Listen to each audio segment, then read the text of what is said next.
Bah oui, être premier, y a que ça. Être second, ça existe pas. Fais pas chier ou je te ferai une guerre comme t'en as jamais vu. Go ahead. Quand les types de 130 kilos disent certaines choses, ceux de 60 kilos les écoutent. Make my day. Vous savez mon nom, j'ignore le vôtre. Qui êtes-vous?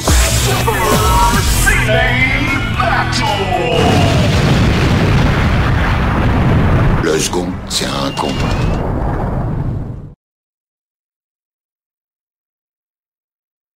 Super Ciné Battle, c'est le podcast où nous établissons le classement ultime du cinéma. Nous prenons vos listes de films que vous nous adressez pour les classer du meilleur au pire, afin d'obtenir LA liste ultime.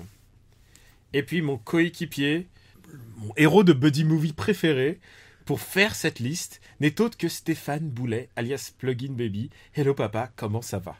Eh ben bonjour Daniel, bonjour à tous, ça va bien, ça va bien. On enregistre cet épisode après un passage éclair par chez toi où tu m'as accueilli comme un prince, comme il se doit. Et je t'ai fait manger du chinois magique, voilà, exactement. Je t'ai fait la totale. C'était vraiment Nice Guys 2, quoi. Exactement ça, c'était le film de Shane Black qu'on aurait tous voulu voir. C'était dans ton appart, donc c'était cool. Eh bah écoute, on est réunis encore une nouvelle fois pour un Super Ciné Battle. Et un Super Ciné Battle qui se déroule dans les années 2000. Et donc, est-ce qu'il faut réexpliquer? Oui, on réexplique. On réexplique au moins une fois. On va réexpliquer vite fait quand même. Oui. En fait, il faudrait que je fasse un jingle. Pour nous faire parvenir des listes, c'est simple. 3 films par liste. Un titre, si vous voulez donner une thématique. C'est toujours bien parce qu'on aime bien les thématiques. Et parfois les thématiques rigolotes. Et vous nous envoyez le tout à supercinébattle@gmail.com. On a reçu beaucoup de listes et c'est toujours étonnant parce que à chaque fois je me dis il y aurait ce film, je me disais ce film de Jaoui par exemple, tu vois, et il sort jamais. Non, genre parce que je me dis on va faire un film français un petit peu, on va changer un peu de registre et finalement il y a pas, mais on trouve toujours des films et je promets que cette fois il y aura une nationalité qu'on n'a pas vue encore dans notre top. Mais il faut quand même dire qu'il il est quand même très éclectique pour l'instant, notre top des années 2000. Les années 2000, ah bah c'est clair, on a du cinéma suédois, je crois, on a du cinéma russe, on a du cinéma thaïlandais, du japonais évidemment, et vraiment du coréen. Du Corée. Ah oui, c'est les années de la Corée. Il y a beaucoup plus de femmes réalisatrices. Oui, aussi. Et ouais, c'est vraiment les années 2000. C'est les années de l'explosion. Et il y a du cinéma autant cinéphile qu'autant du cinéma concon, on va dire. Oui, voilà, il y a de tout. Il y a de tout. Il y a tout ce que vous voulez. Pour l'instant, le top des années 2000, c'est History of Violence, Millennium Actress, The Host, OSS 117, Le Caire, Nid d'espion. Le retour, Возвращение en russe, et je tiens à dire que quand même notre top 5, il est quand même très très très costaud. Oui, et il est très éclectique, enfin je veux dire, t'as vraiment de tout. Il y a du cinéma genre vraiment de festival, et puis il y a aussi il y a du film de monstres, mais il y a de la comédie pure. Ouais, et il y a un animé. Voilà. Donc genre rep à ça quoi. Ensuite on a Shaun of the Dead. Ensuite on a Ip Man, qui est quand même un film de kung-fu très très haut classé. Voilà. Juste au-dessus de Ratatouille. Et juste en dessous de Ratatouille, nous avons Monstres et compagnie. Donc on a Ratatouille, et j'ai un peu insisté pour ce fait que Ratatouille est meilleur que Monsters Inc. Et juste devant Matchpoint, qui est le premier Woody Allen de cette décennie pour nous. Et quel Woody Allen? Ouais, et on peut faire les 5 derniers de la décennie pour nous. Ah bah oui, pour le plaisir. In the Air. Voilà, In the Air, le film qu'on adore détester. On déteste In the Air, irregardable merde.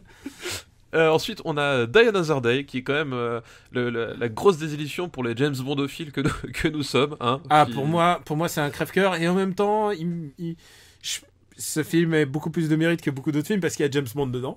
Et il y a Rosamund Pike aussi, donc c'est quand même deux grandes qualités. Et une voiture invisible, et James Bond qui fait du kite sur un tsunami. Enfin, il y a beaucoup de choses qui portent à croire qu'on va aimer ce film. Mais non. Mais on lui préfère un film avec Dennis Richards. C'est dire. Oui. Voilà. Un James Bond avec Dennis Richards. Juste au-dessus de Hancock. Voilà. Donc, et d'ailleurs, les super-héros sont un peu à la peine parce que en dessous de Hancock, on a Daredevil. Ouais, et Samouraï, donc grand classique du nanar des années 2000, un vrai film à voir, et on vous recommande, si vous n'avez pas encore fait, sur YouTube. Il y a plein de gens qui nous ont dit je l'ai vu grâce à vous sur YouTube. Effectivement. Oui, c'est vrai que ça mérite pas le Blu-ray, ça je vous l'accorde. Oui, effectivement, ouais. Claquer 20 balles de Blu-ray, je suis pas sûr que ce soit vraiment un bon investissement. Mais par contre, c'est un bon moment à passer. Oui, si on veut, oui. On va se lancer dans une nouvelle liste qu'on a reçue. Et c'est une liste qui s'appelle... Ah, ça y est, tu t'en frottes les mains. Ouais, je me frotte les mains, littéralement. Allez, c'est parti. C'est une liste qui s'appelle Sage comme une image et qui nous est envoyée par Romain Perne. Merci Romain pour ta liste, par avance. Et le premier film est notre premier film israélien puisque c'est Valse avec Bachir.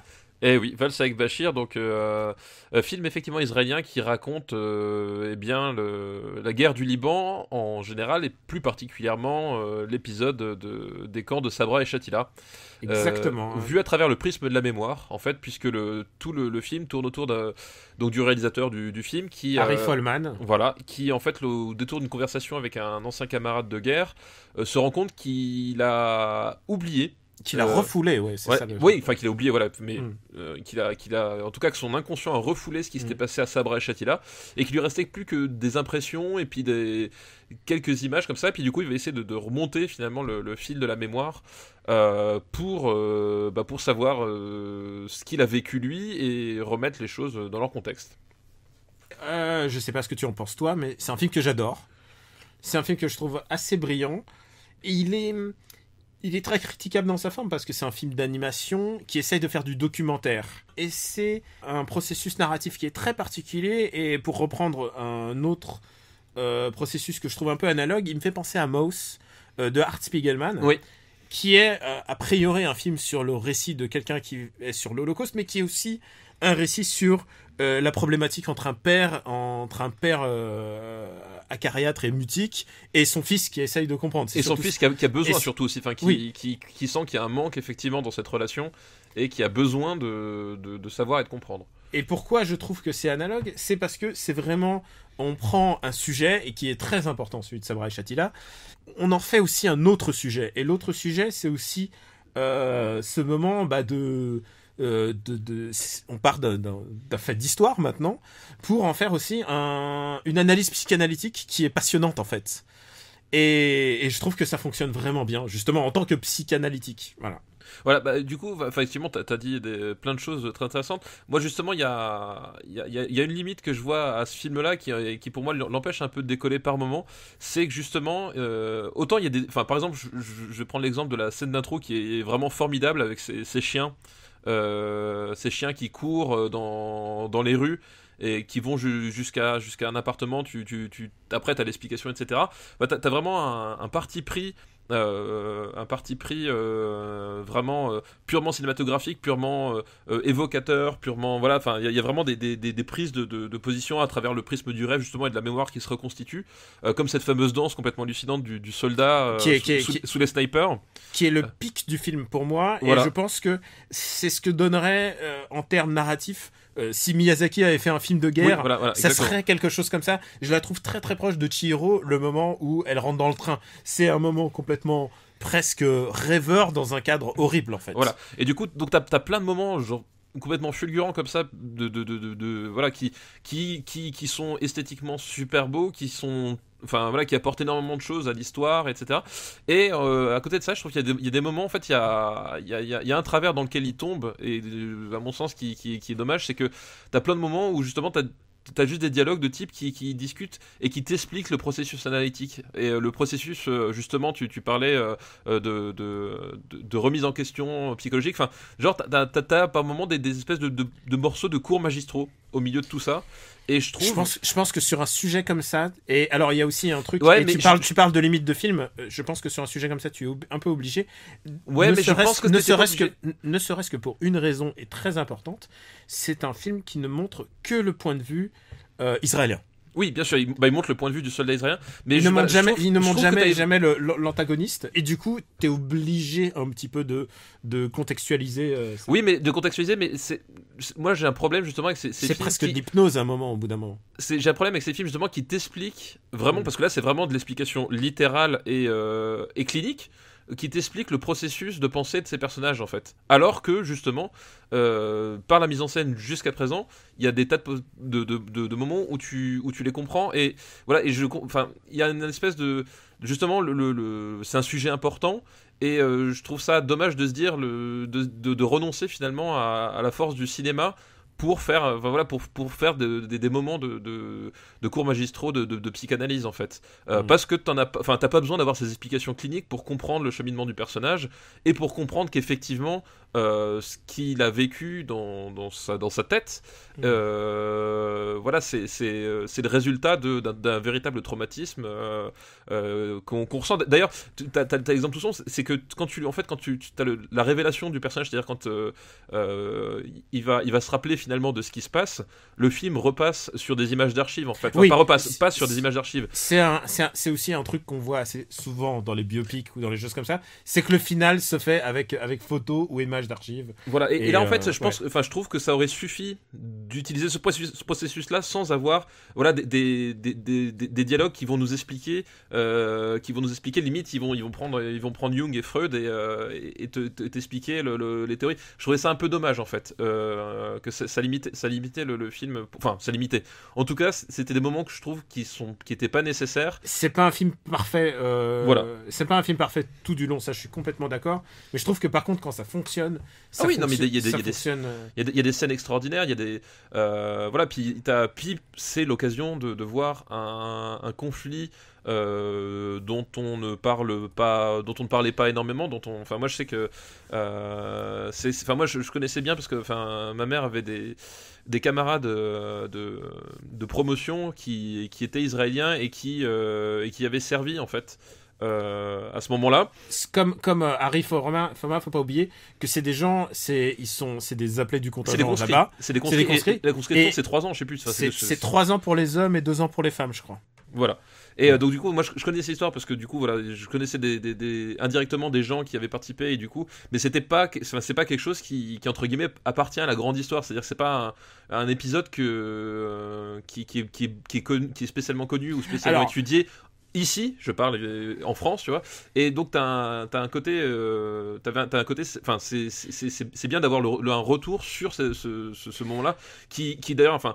Au-delà du massacre, enfin, t'as une dimension géopolitique aussi qui explique énormément de choses aussi sur ce qui se passe aujourd'hui, puisque t'as un certain nombre d'acteurs de cet épisode-là que tu retrouves encore aujourd'hui au pouvoir en Israël ou qui étaient au pouvoir en tout cas sur les années précédentes. Donc c'est vraiment une pièce très importante de notre histoire commune. Ce qu'il faut savoir, c'est que le Sabra et Châtillon, en plus, c'est un massacre, ce qui a été perpétré par les milices phalangistes chrétiennes. Attention, c'est très spécifique.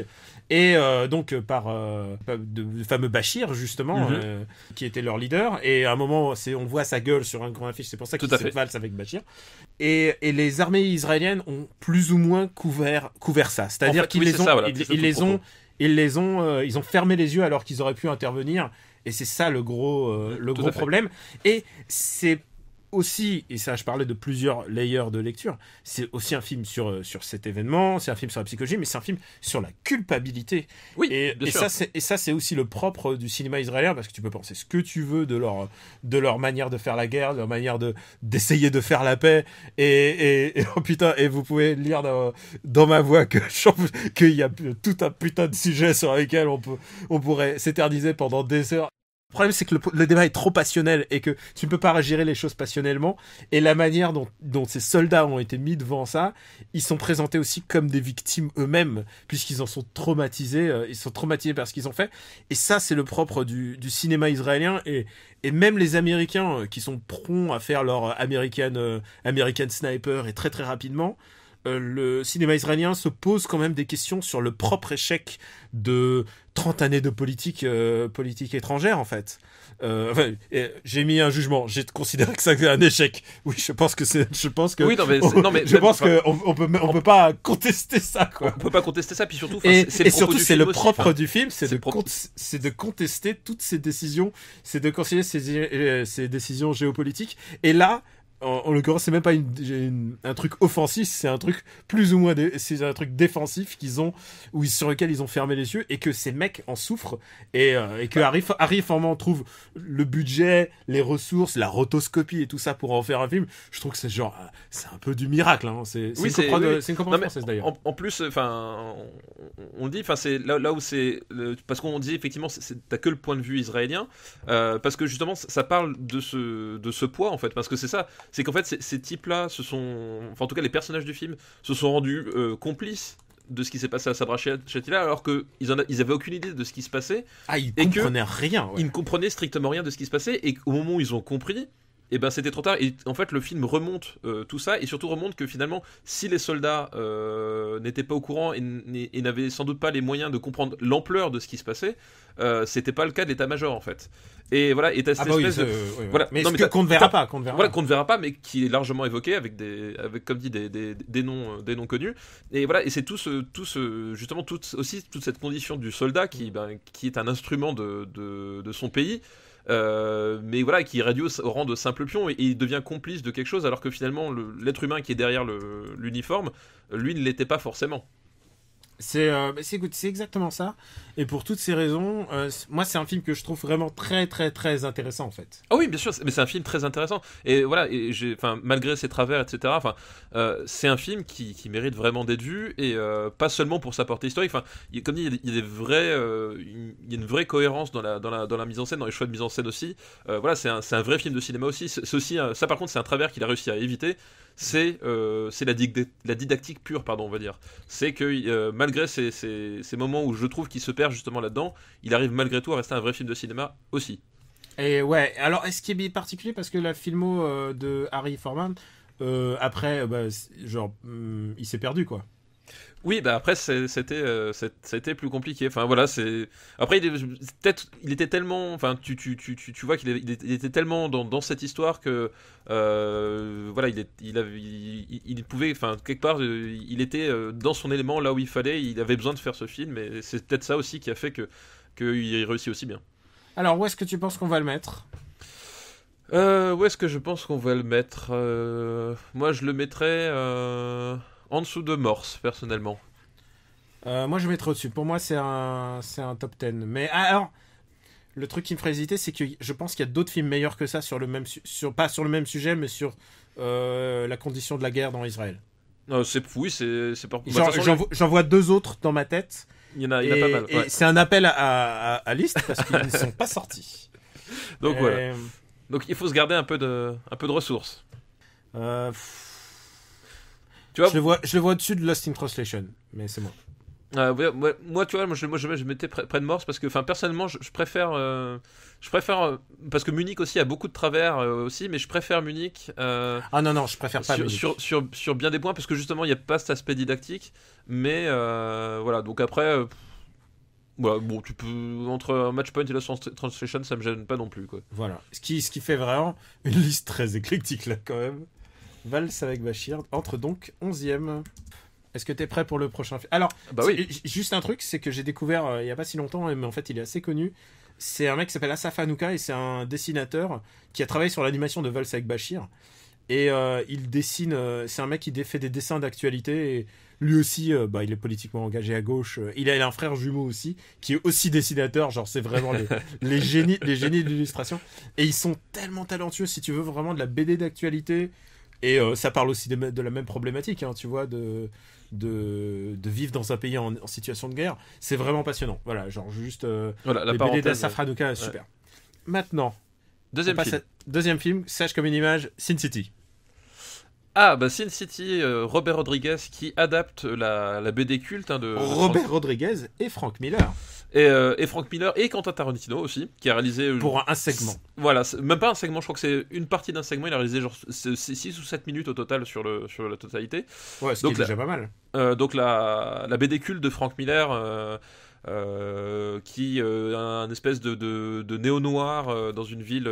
C'est un polar pulp. Voilà, plus que noir et blanc. Et je peux te dire à quel point Sin City a été important pour moi. C'était ma BD préférée quand j'avais 15 ans, quoi. Ouais, C'était vraiment le polar, l'incarnation du polar que j'aimais, quoi. Bah c'est le polar hardboiled, et puis t'avais des partis pris en termes de, là je parle de la BD, hein, en termes de mise en scène qui était vraiment très tranché. Enfin l'utilisation du noir et blanc, c'est pas du noir et blanc de cinéma, c'est vraiment du noir et blanc, pas de gris. Voilà, c'est noir blanc avec du noir et blanc de BD, et il le faisait à partir de calques et tout ça. Voilà, enfin il y avait un truc qui était, enfin un parti pris graphique qui était vraiment extraordinaire et qui servait vraiment justement ce côté de ville en décrépitude où t'as pas une personne pour rattraper l'autre quasiment, quoi. Alors non, c'est plutôt il y a des gens pour rattraper l'autre, mais c'est plutôt les petites perles perdues dans ce monde atroce. Oui, c'est un peu ça. Oui, c'est vraiment ça.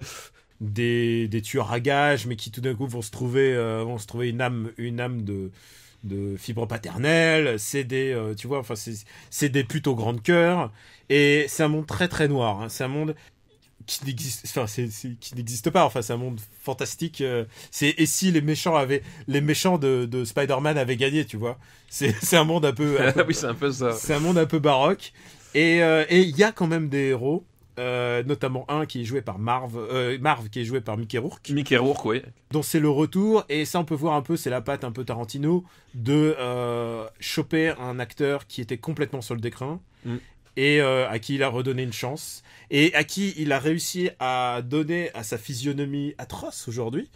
Excusez-moi, mais bon, la chirurgie s'est mal passée, et c'est évident. Il lui a réussi à lui donner un personnage qui est lui aussi atroce à regarder, et en même temps qui a toute une humanité. Et ouais, ça, je trouve que, en tout cas, le segment Marv fonctionne. Et si je dis segment, c'est que c'est presque à sketch, en fait.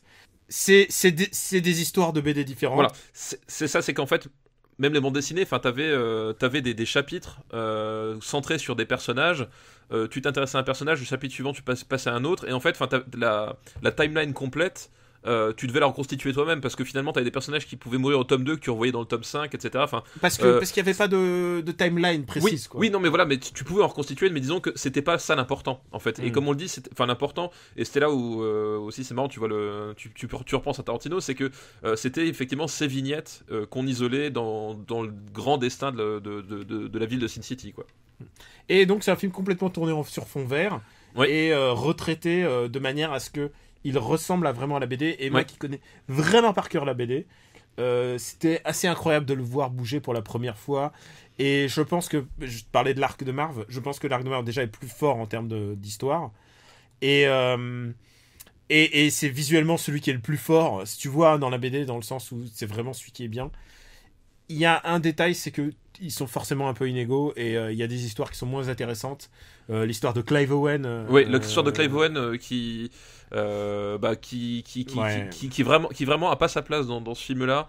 Surtout parce que parce que t'as le segment avec Bruce Willis qui conclut le film. Bruce Willis en flic hardboiled sur le retour pour terminer sa vie sur une bonne action. En fait, l'idée c'est ça, quoi. C'est que il veut sauver la fille d'un industriel, c'est ça?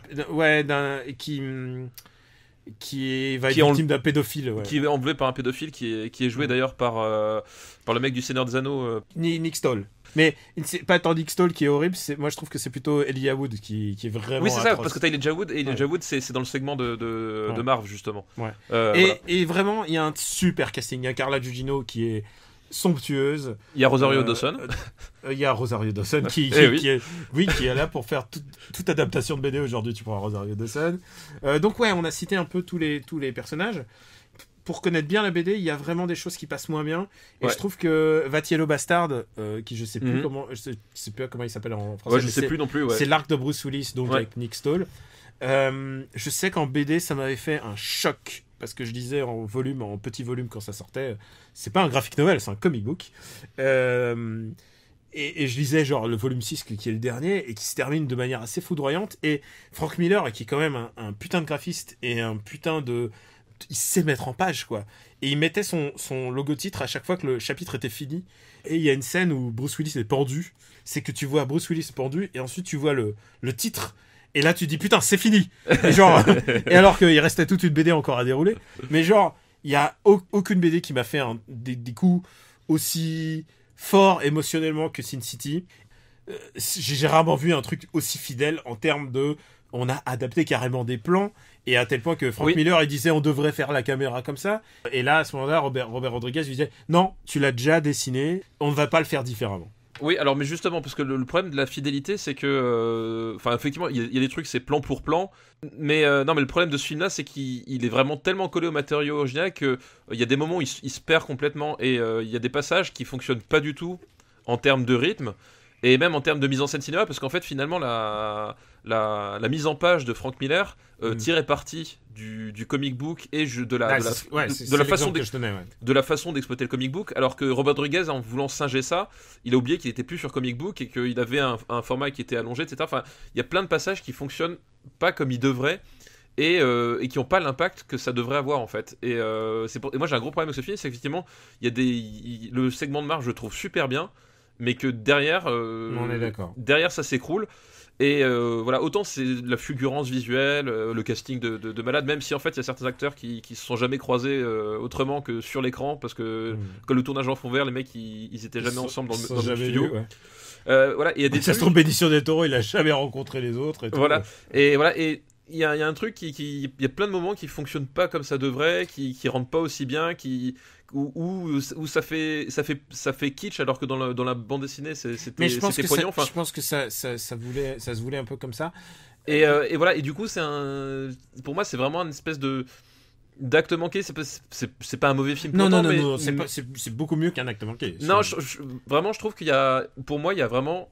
Honnêtement, je trouve qu'il y a 1 heure de trop sur le film, quoi. Et est-ce que tu veux que je te dise... un film de 2 heures, je trouve que ça fait beaucoup. Tu veux que je te dise ce qui est vraiment un acte manqué? Et là, je vais être un peu geek. C'est que Jessica Alba, qui joue Nancy... Oui, elle n'est pas seins nus. Elle n'est pas seins nus, alors que dans la BD était... Alors, je veux dire, la fidélité poussée de ce truc, et sur un détail comme ça, se planter...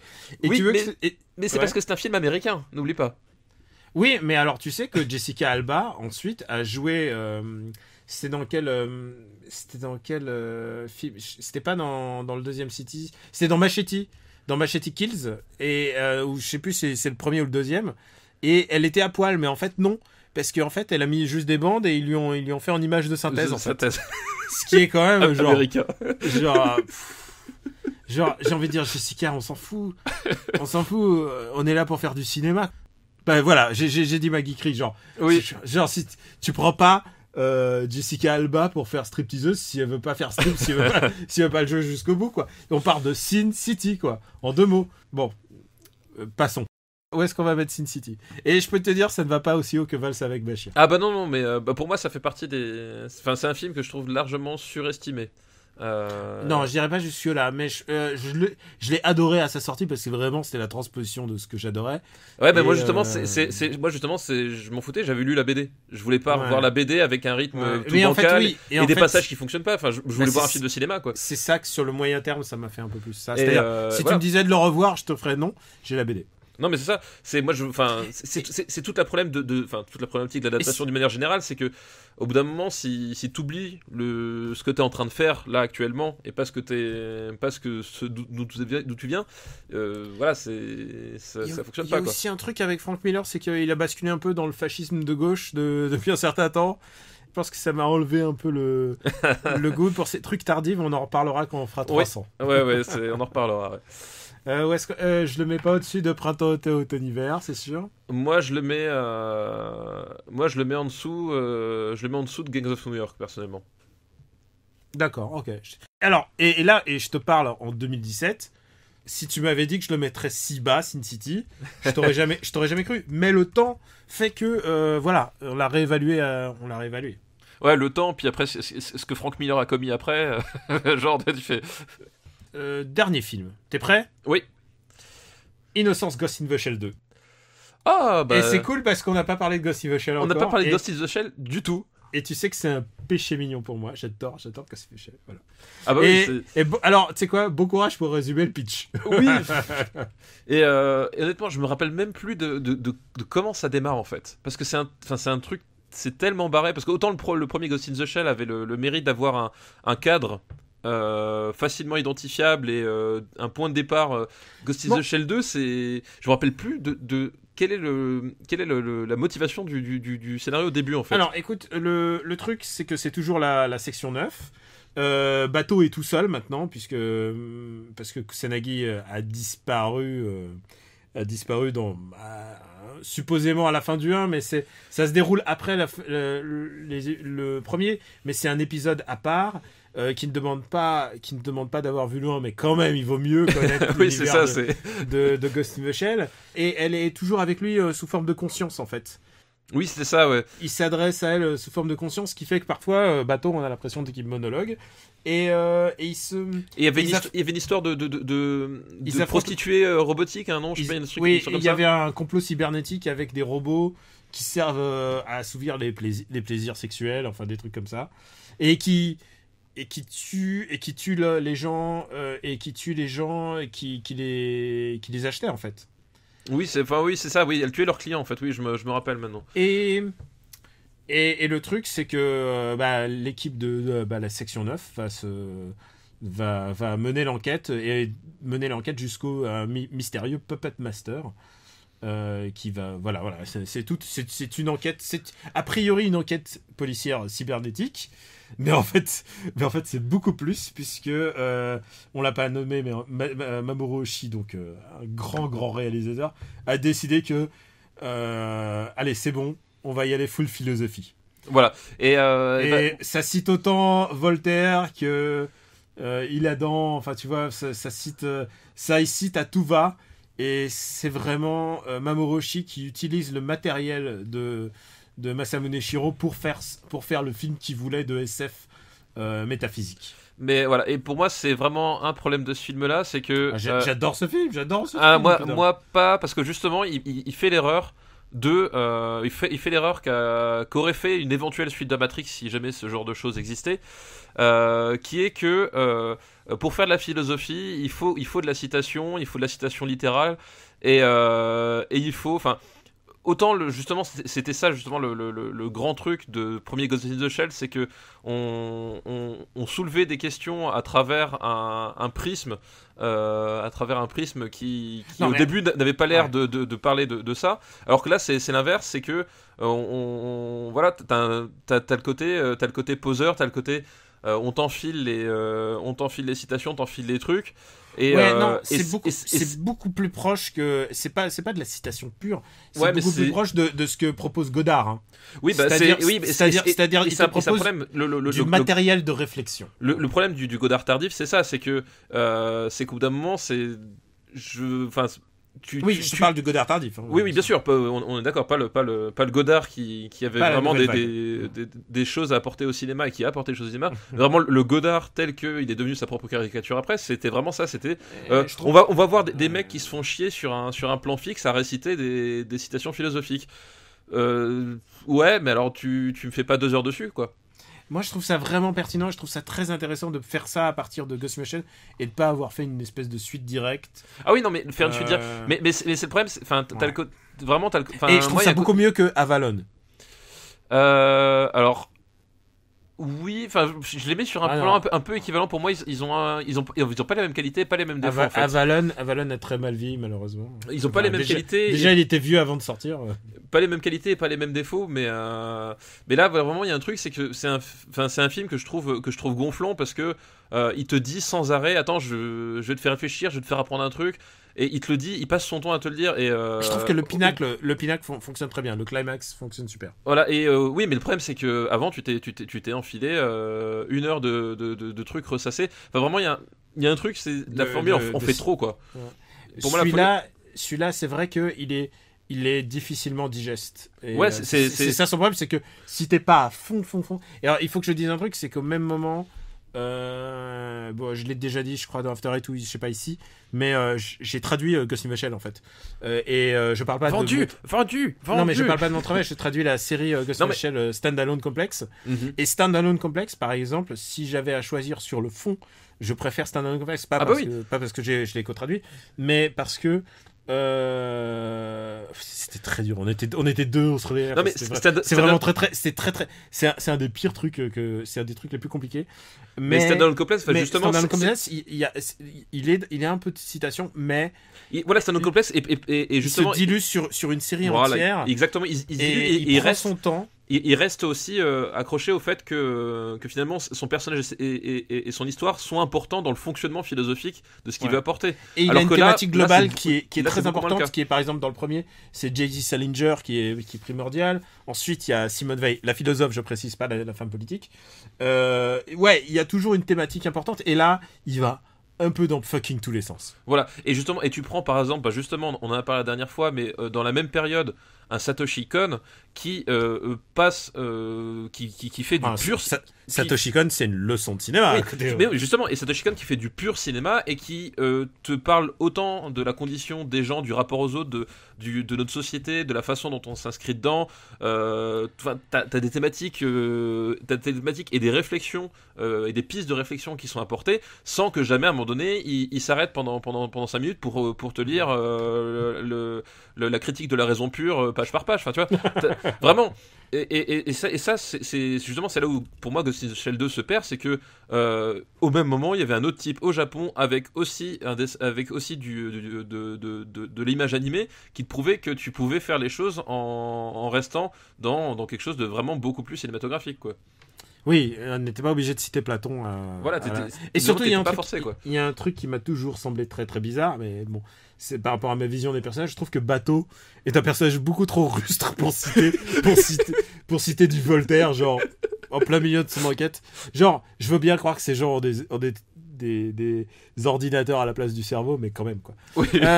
Donc, où est-ce qu'on va le mettre ? Pour moi, c'est un film de milieu de classement, quoi. Ouais, mais on peut pas nier ni la qualité et l'esthétique, ça c'est sûr. Ah bah oui, mais puis même en termes d'animation, enfin tu prends de techniques d'animation pure, visuellement il y a des trucs hyper intéressants quoi. Et Kenji Kawai en plus. Kenji Kawai, enfin compositeur, voilà quoi. Qui nous fait sa petite BO, 35 minutes au revoir. J'adore acheter les CD de Kenji Kawai, t'en as pour 40 minutes à tout casser, quoi. C'est ça. Tranquillement, un trajet de métro, voilà. Tu vois, je vois quelque chose comme printemps, été, automne, hiver. Je pense que ça serait pas malhonnête de le mettre dans ces airs-là. Alors moi, je préférais le mettre en dessous de Hurt Locker. Non, je préfère quand même Hurt Locker, mais c'est moi. Alors, oui, je préfère Hurt Locker. Enfin, je préfère Hurt Locker à Ghost in the Shell 2. Ah non, je préfère. Alors, c'est pas Ghost in the Shell 2. Oui, enfin c'est non mais c'est. Et il a été renommé 15 fois. Il a été renommé, mais bon, enfin. Au Japon, c'est Kokaku Kidota Innocence. Non, enfin en fait, en tout cas chez nous, c'est Innocence Ghost in the Shell 2 le titre. Voilà, enfin c'est. Oui, c'est pas la suite de Ghost in the Shell. Enfin bref, bref, on s'est compris. Bah écoute, on peut le mettre juste au-dessus alors de Hurt Locker. Ouais, ça m'intéresserait beaucoup plus de le revoir en fait que. Bah moi j'ai pas de problème de sommeil donc j'ai pas trop envie de le revoir, mais voilà, je peux comprendre. Il faut être accroché, ça je reconnais. C'est un film très exigeant et qui mérite le temps que tu vas passer dessus, je pense. Ouais, je suis totalement d'accord. On remercie Romain Perne pour sa liste. Très intéressante. On a promis qu'on irait vite ce coup-ci, n'est-ce pas, oui, oui. Une liste, une demi-heure, allez. Putain. Non mais tu peux pas nous sortir genre un vieux nanar pourri, on dit 2 trucs dessus, on dit c'est de la merde, on passe à autre chose. Forcément tu prends des films intéressants avec des choses à dire dessus, mais je suis pour rien. Tu me dis on parle de cinéma, je parle de cinéma, c'est tout. Écoute, c'est un peu l'actualité, et en plus moi j'ai pas grand chose à dire dessus. Non, je déconne. C'est une liste qui nous est envoyée par Corentin Lecor. Merci Corentin pour ta liste.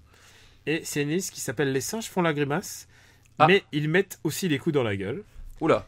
Et le premier film, c'est King Kong de Peter Jackson. King Kong de Peter Jackson, donc le remake du fameux, le fameux remake avec Jack Black. Enfin, le remake du remake. Ouais, le remake du remake. Enfin bon, bref. Non, parce que l'idée de Peter Jackson là-dessus, c'était revenir au King Kong de 1933 justement. Enfin, c'est l'idée que lui il avait, c'était oublier les versions des années 70. C'était revenir au King Kong de 33 avec Naomi Watts, avec Jack Black, avec Adrian Brody. Voilà, qui partent sur Skull Island et puis qui trouvent King Kong et ses potes tyrannosaures et ses potes anus géants aussi, parce qu'ils affrontent des anus géants à un moment donné. Il y a et la fin à New York, voilà. Et voilà, oui, c'est très important dans King Kong, c'est la fin à New York. Ouais. La fin à New York. Et voilà, enfin moi je paillais par quatre chemins, c'est un film que je trouve beaucoup trop long pour ce qu'il a proposé. Ouais, voilà, avec une esthétique de pub pour shampoing qui est assez dérangeante. Voilà, et je l'ai pas revu depuis, mais je pense que en 10 ans à peine, le film a vieilli d'une force monumentale à mon avis. Moi je veux juste dire que Andy Serkis joue un cuistot qui s'appelle Lumpy. C'est tout. Ouais, Lumpy, pour les nouveaux arrivants, Lumpy est un personnage de Star Wars Holiday Special, mais c'est un peu notre mascotte. Bah, c'est le fils de Chewbacca, c'est pas rien quand même. Oui, c'est le fils de Chewbacca. Et Andy Serkis, quelque part, partage maintenant. C'est triste de ça. Je n'ai aucun affect pour ce film, dans la mesure où c'était un moment technique où ils se sont dit, ouais, on va pousser la motion capture. Il y a vraiment une prouesse de motion capture à l'époque, et qui aujourd'hui me laisse complètement indifférent. Et ce film, je le trouve vraiment rébarbatif. Je m'endors au milieu. Ouais. Puis, et il fait pas genre presque 2h30. Mais si, justement, il fait 2h30. C'est assez atroce. Moi, un truc qui m'a fait rire à l'époque, c'était les marins du bateau avec lequel ils arrivent. Les marins qui spawnent. Tu sais, on se croirait dans Call of Duty, c'est-à-dire que, tu vois, ils ont un tout petit bateau. Il doit y avoir peut-être 20 personnes dedans. Et quand ils affrontent King Kong, il en tue 60. Tu sais pas d'où ils sortent les mecs, mais ils spawnent comme ça dans le décor partout, et juste pour se faire massacrer. Il y a des trucs complètement absurdes comme ça. Et puis surtout, enfin, comme dit, l'idée c'était de rendre hommage au film original. Puisqu'il se déroule dans les années 30. Il se déroule dans les années 30, et puis, en fait, l'idée c'est que, faut savoir que dans le film original, ils ont sacrifié beaucoup de choses qui devaient se passer sur Skull Island pour des questions d'effets spéciaux, de faisabilité, etc. Et que Peter Jackson a voulu finalement repartir sur l'idée de base. Qu'avaient les réalisateurs de l'original en tête. Le truc, c'est qu'on se retrouve avec des scènes avec des diplodocus tout dégueux. Les mecs, ils affrontent des anus géants pendant 20 minutes. C'est interminable, ça apporte rien. Et que finalement, tout ce que disait le film original, là, on le souligne avec un zoom sur Naomi Watts en train de pleurer avec un fond orangé. Enfin, vraiment, quand je dis esthétique de pub pour shampoing, c'est vraiment ça. C'est Tahiti douche au cinéma pendant 2h30. Enfin, ça en fait tellement trop pour finalement, enfin le pire et le plus révélateur de ce que je dis, c'est que au moment où ils abattent King Kong, spoiler, t'as Peter Jackson, parce que Peter Jackson fait un caméo dans tous ses films, il faut le savoir. Peter Jackson, ouais. Non, il vient, c'est un badaud de la foule de New York, et qui dit quelque chose genre ils l'ont tué pour rien. Enfin, tu vois, genre il t'explique, c'est Peter Jackson qui vient face caméra et qui t'explique le propos du film, quoi. Et voilà, et ça suffit à résumer pour quel est le problème de ce film-là, quoi. Normalement, ça aurait dû être joué par la Faye, j'ai oublié son nom, j'ai un trou de mémoire. La nana qui jouait dans le King Kong original, et elle est morte. Oui, elle est morte juste avant le tournage du film. Donc voilà. Encore une fois, c'était un film qui se voulait dans la référence, quoi. Voilà. Donc c'est un film. Enfin voilà, moi il m'en reste rien, et je pense qu'il n'en restera rien dans 10 ans. Il m'en reste moins qu'Avatar. Oui, non mais c'est ça, exactement. Parce que Avatar est un vrai prouesse technique, et au moins je peux citer le nom du héros. Sam Worthington. Non, c'était Jack. Ah oui, Jack Sully. Jack Sully, putain, Jack Sully. Putain. Et on va avoir du mal à chaque fois. Tu sais quoi? Tu sais, on pourrait faire un quiz, genre, est-ce que c'était dans Avatar ou dans n'importe quel autre film? Je le vois très très bas en fait. Moi aussi, parce qu'on a quand même, genre. Je préfère 2012, quoi. Moi, je préfère Harry Potter à la Chambre des Secrets, en fait. Ah ouais, ça le met encore plus bas. Ah ouais. Ouais, je le vois au-dessus de Moulin Rouge, quand même. Oui, au-dessus de Moulin Rouge. Parfait. Oh, comment on est d'accord. Est-ce que tu as vu Kong? Kong, le dernier film qui est sorti, là, le Kong Skull Island. Non, j'ai pas vu encore. Bien écoute, j'en ai parlé dans un autre ciné. Je pourrais mettre le lien. Voilà. Le lien à la fin. C'est cool parce que ça me permet d'éviter de redire Logan et tout, et de redire les mêmes trucs. Mais il y a quand même Kong qui prend un arbre. Je veux juste te le dire pour entendre ton rictus. Il prend un arbre. Et il fait comme si les branches étaient le fourreau d'un sabre. Il se bat avec un katana, tu vois. C'est ridicule. Et après, il prend l'encre pas une encre, mais une hélice d'un bateau qui traînait là, et il s'en sert comme un kusarigama. D'accord. C'est cheesy. C'est vraiment cheesy. Ah bah, déjà les trailers étaient assez gratinés, hein. Putain, ça annonçait du lourd. Alors, pour que je dise ça, mais ça vaut pas vraiment le visionnage en salle, mais par contre avec des potes, je sais pas. Et potes, bière, voilà. pourquoi Ouais, ça, avec Samuel Jackson qui joue Samuel Jackson. pas. Je te dirai ça au moment de la sortie Blu-ray. D'accord. Deuxième film de la liste de Corentin, c'est Le Royaume Interdit, The Forbidden Kingdom, de Rob Minkoff. Le Royaume Interdit, Et je crois pas que je l'ai vu. Oh, si tu l'as vu. C'est avec Jet Li et Jackie Chan. Ah putain, oui d'accord. C'est bon, tu l'as? Attends, je le cherche pour me remettre en tête. Ah putain, oui, exact, mais je l'ai vu, oui. Ah oui, alors putain, par contre, il m'en reste... C'est fou, c'est un film avec Jet Li et Jackie Chan et il m'en reste plus rien. Ben oui, et c'est ça qui était affolant. génial, c'est qu'à l'époque on se disait waouh putain c'est mortel. Oui, parce qu'en Jet Li et plus, Jackie Chan ensemble. En plus, je me rappelle, c'était l'époque où Yuen Woo-ping il faisait les chorégraphies de tous les films américains où des gens essayaient de mettre des coups de pied, donc c'était vraiment l'espèce de fantasme. Oh putain, mais oui, ce truc, ah là là. Avec Jackie Chan, il avait son espèce de serpillère sur la tête, là, c'est ça? Est-ce que c'est celui-là où l'un urine sur l'autre? Je crois que c'est ça. Mais quelle catastrophe! Quelle catastrophe! C'était horrible, c'est irregardable. Mais en plus, alors, honnêtement, je l'avais vraiment sorti de ma tête. Genre... Moi je l'attendais à l'époque, j'étais genre oui, non, mais... ouais, c'est mortel. Surtout qu'en plus, c'était les années où après, c'était les années post-Matrix où genre le moins de films asiatiques ils te le balançaient, genre t'arrivais à voir des films asiatiques. À l'époque, tu sais, on achetait des VCD, moi j'ai acheté mes VCD depuis un correspondant à Hong Kong pour voir les films HK. Nos amis coups de vieux, voilà, VCD. J'enregistrais mes émissions sur mini-disque. Voilà, le VCD c'est le pire format qui ait jamais existé, hein, il faut bien le dire. Et donc voilà, et là d'un seul coup on te les offrait au cinéma, genre parfois dans l'année ou de la sortie HK, enfin c'était inespéré quoi. Et genre ouais, t'arrives, t'as ce truc là qui arrive, c'est nul à chier. Putain, maintenant je me rappelle, c'est horrible. Je préférais pas, tu vois, à cause de toi je me rappelle et je préférais pas me rappeler. Putain Daniel, t'abuses. C'est très décevant. En plus c'est l'adaptation de Sayuki, donc comment on dit en japonais, je ne sais pas comment on dit en chinois, mais Journey to the West en Occident, donc Son Goku quoi, l'histoire de... Ouais, c'est ça, Son Goku littéralement. Ouais. C'est nul. Ouais, c'est nul. Enfin, c'est vraiment pas très bien, surtout que ça a été fait 15 000 fois, ça a été fait au moins 14 000 fois mieux.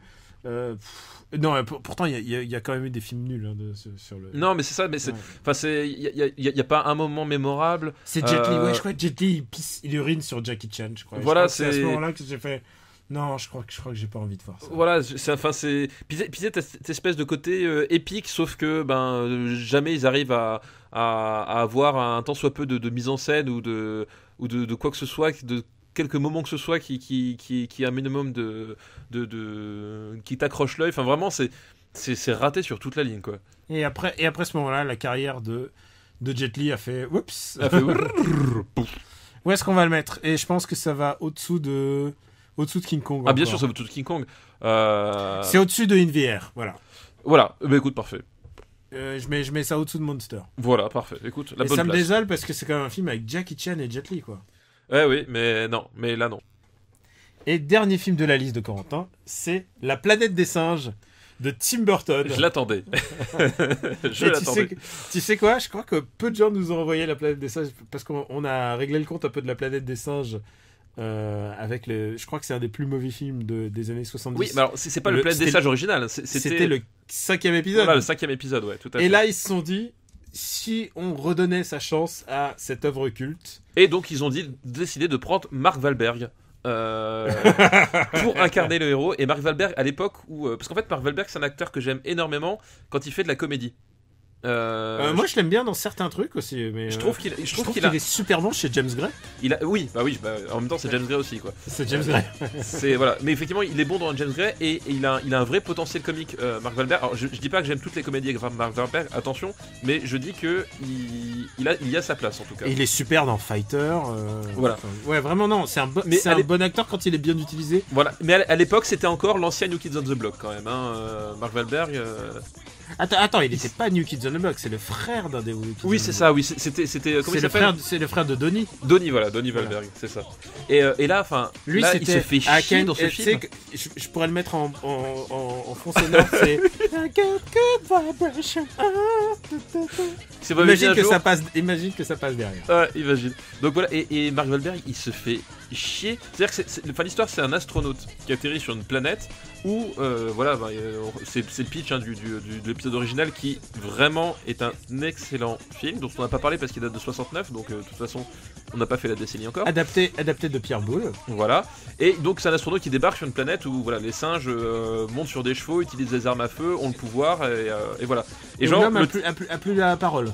Et l'homme n'a plus la parole. Quand il existe, il est réduit en esclavage. Voilà.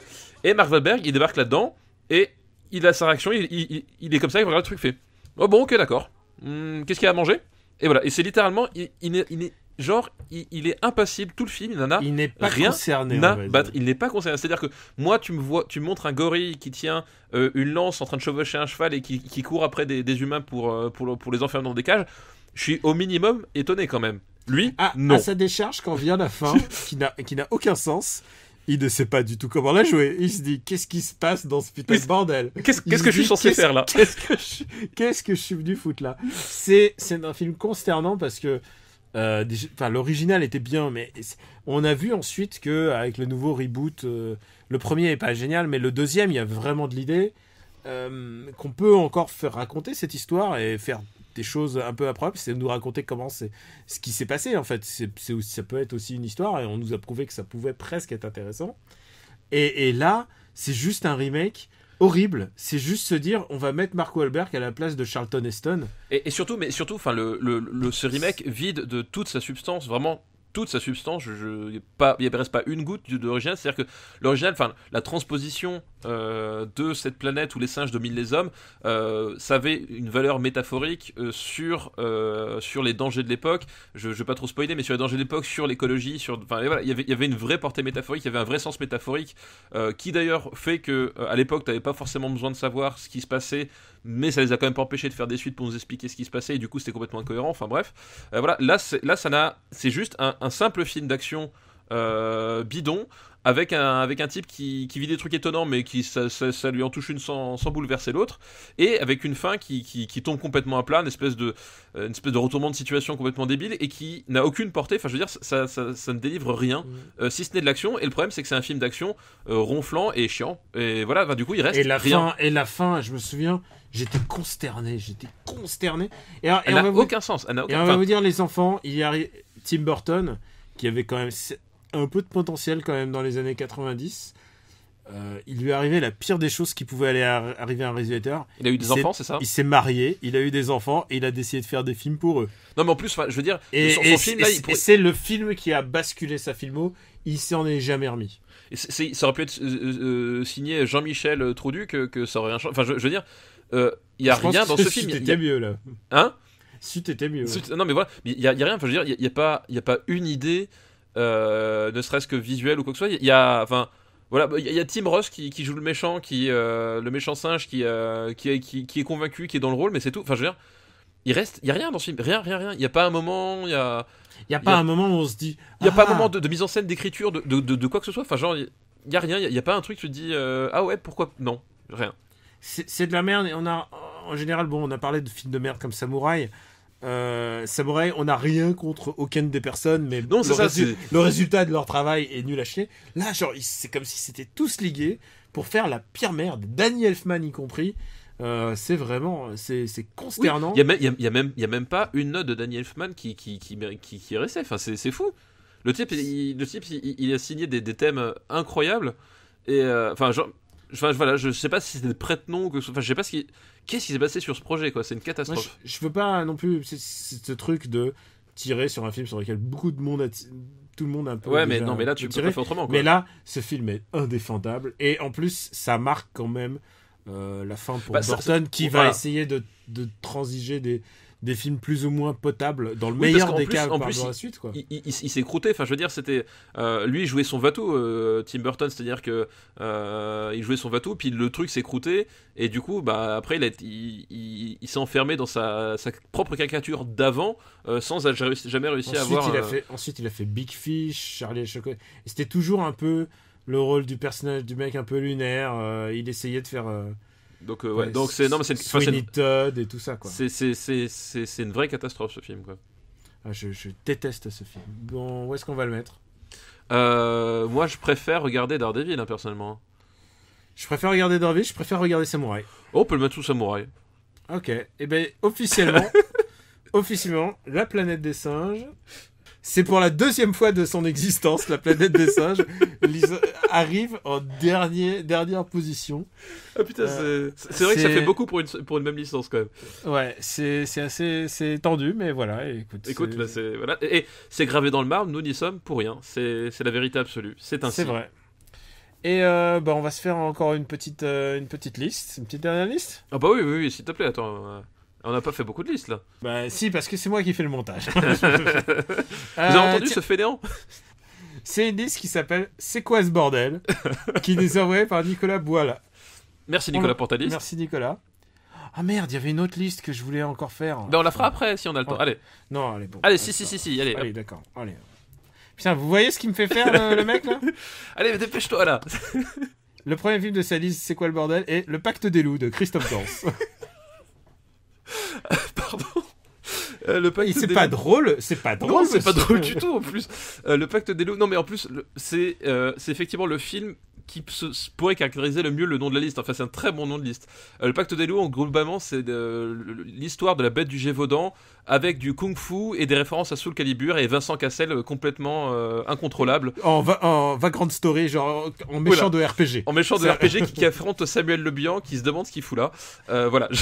Avec l'épée de Ivy de Soul Calibur. Voilà, je vous ai raconté le truc. Donc c'est un film original de Christophe Gans, qui était un peu Christophe Gans. Enfin, on a déjà parlé en plus, il me semble, Christophe Gans. Donc je sais pas, mais ça vaut le coup d'en parler. C'est un personnage très important dans la cinéphilie française, parce que c'était un ancien de Starfix, c'était un fondateur de HK Vidéo, Vidéo ce magazine sans lequel je ne serais pas là aujourd'hui avec vous. Voilà, c'était un type. Ni moi. Vraiment, voilà. Moi, HK Vidéo a beaucoup compté pour moi. Voilà, donc pour moi aussi, c'était un type à un moment donné qui parlait de cinéma dont on ne parlait pas dans la critique française noble, ou enfin peu importe. Voilà, c'était, il parlait, et surtout il en parlait sans condescendance et avec déférence. Et il en parlait comme des films comme les autres. Et voilà, en tout cas, c'est grâce à ce type-là et à d'autres, il n'était pas tout seul évidemment, Christophe Gans, mais c'était un des plus emblématiques que j'ai découvert Tsui Hark par exemple. Voilà, je lui dois ça. Et voilà. Et donc c'était quelqu'un d'une personnalité très importante. En plus, il parle très bien de cinéma. Enfin, c'est un type. C'est un authentique passionné, on peut pas. Voilà, c'est un type. Quand il te parle de cinéma, il aime le même cinéma que nous. Il aime le même cinéma que nous, et il est passionnant à écouter. Enfin, je veux dire, tu pourrais faire des heures entières à écouter Christophe Gans parler de cinéma. Il est formidable, quoi. Donc du coup, enfin, voir ce type-là passer à la réalisation, c'est pas son premier film en tant que réalisateur. Ça, c'était, on est passé par la case Craig Freeman avant, etc. Craig Freeman. Ouais. Voilà, c'est pas son premier film, mais en tout cas, voir ce type-là aux commandes d'un film, en plus un film à gros budget, parce que alors, ça va paraître bizarre aujourd'hui à vous, les gens de 2017, mais à l'époque de la sortie du film, Samuel Le Bihan, c'était une grosse star. Oui, c'était. Il faut quand même le dire que c'est ce qu'on appelle une faille temporelle, quelque part. Je sais pas ce qui s'est passé. C'est cette époque où Samuel Le Bihan, on se disait putain, il est bankable, on va tout miser sur lui. Donc voilà, cette époque a disparu. Il avait fait Jet Set de Fabio Antoniente. Voilà, c'est ça. C'était le beau gosse, parce que dans Vénus Beauté, il était super beau gosse. Par contre, justement, il y a une anecdote. Moi, je me rappellerai toujours d'une interview de Samuel Le Bihan qui disait, il a dit, je sais plus chez qui c'était, on lui fait un truc, il fait Samuel Le Bihan, est-ce que vous avez dû coucher pour réussir? Il a fait non, mais par contre, depuis que j'ai réussi, qu'est-ce que je couche? Voilà. Oui. et il paraît que c'est un authentique mec vraiment très très sympa. Donc voilà, et en plus, il a l'air très sympa. Mais c'est-à-dire que c'est pas un acteur très. On en a parlé dans Le Cousin, je crois. Oui, dans Le Cousin, où il fait le collègue de Alain Chabat, dans Le Cousin, le collègue un peu relou. On va dire que sa nuance d'acting est assez limitée et ça se voit dans Le Pacte des loups. Voilà, et dans Le Pacte des loups, il n'a pas les épaules de l'action star pour ce film-là. Quand il fait des saltos, tu vois, enfin quand il fait des sauts papillons, tu vois que c'est un autre gars, quoi. Par contre, du coup, à ses côtés, t'as Marc Dacascos, qui lui, quand même, est un de mes acteurs de nanar préférés parce qu'il a une filmographie complètement folle avec des trucs. Martialement, il déchire. Voilà, mais c'est un vrai artiste martial et pour le coup, ça se voit. C'est-à-dire que la scène d'introduction du Pacte des loups sous la pluie, montée par le monteur de John Woo sur The Killer, voilà, ça avait quand même techniquement, enfin la scène elle est vraiment hallucinante. C'est juste que what the fuck les gars, qu'est-ce que vous faites dans le Gévaudan ou je sais plus au XVIIe siècle, genre what? Et puis en plus le type il est pas Il est pas asiatique, rien du tout. Enfin, genre, voilà, c'est un peu rien à foutre là, mais c'est impressionnant, quoi. Et voilà, il y a donc ce film qui est très bizarre où il fait, je vois des gens sont morts ici. Et t'as Monica Bellucci aussi. Enfin, je veux dire. T'as Monica Bellucci. Et t'as Jean-Yann. T'as Jean-Yann, mais oui. Et ce film est un assemblage de plein de choses qui ne devraient pas être ensemble. Et ça se voit. Enfin, non, mais oui, et ça se voit un peu. C'est un film beaucoup, beaucoup trop long par rapport à ce qu'il devrait être. Voilà. Et mais qui a le mérite de tenter beaucoup de choses. Parce que cette baston dans la boue, la baston du début, je pense que c'est un des trucs les plus badass que je connaisse, quoi. Non, la baston, elle est extraordinaire. Le mec, il descend de son cheval et tout d'un coup, il fait des flips salto avec de la boue sur les pompes. Puis, tu sais, son espèce de setup avec le cache-poussière qui remonte sous les yeux avec le tricorne, enfin. Il y avait vraiment, en termes d'iconographie, il y avait quelque chose qui attrapait, enfin voilà, qui captait le regard tout de suite, quoi.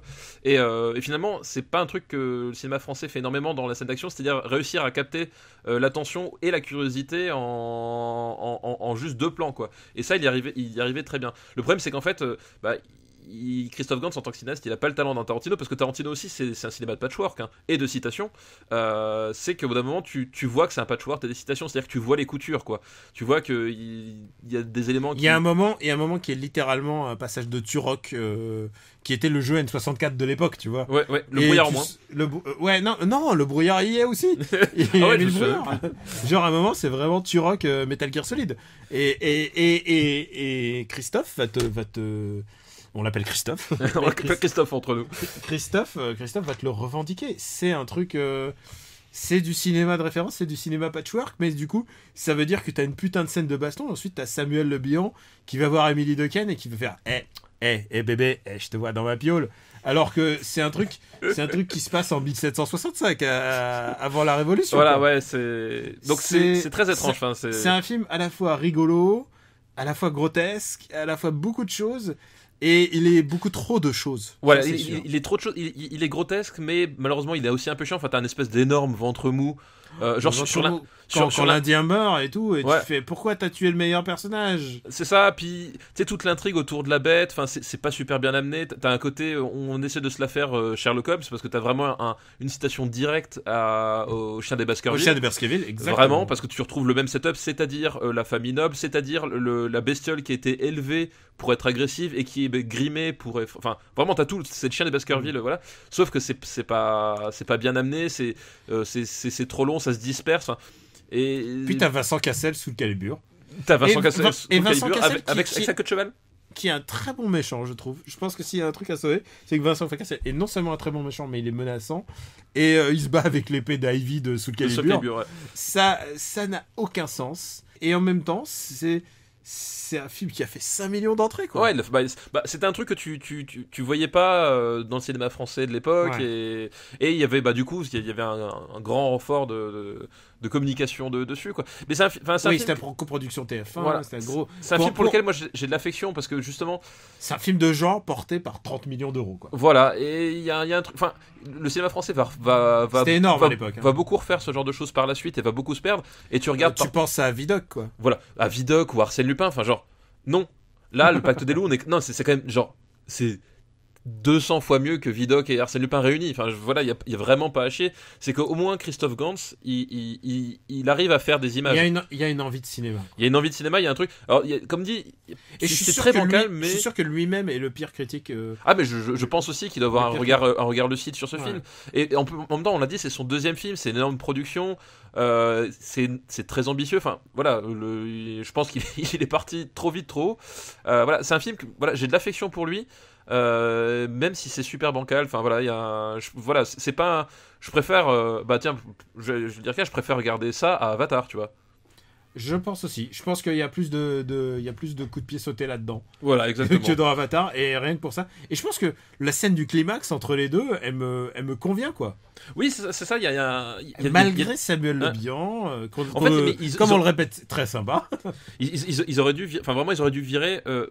20-30 minutes d'intrigue en fait, parce que il arrive pas à mener... Enfin, en fait, c'est là où tu vois sa c'est faiblesse en tant lui-même que qui a mise en scène. écrit son propre Voilà. scénar. Un peu. Tu vois, sa faiblesse de cinéaste, c'est qu'il arrive pas à mener une intrigue. C'est pas Spielberg, il arrive pas à mener son intrigue comme il faut, et il passe trop de temps sur son intrigue en plein milieu, et tu Et décroches. sur Quoi. des détails qu'il faut pas. Oui, c'est ça.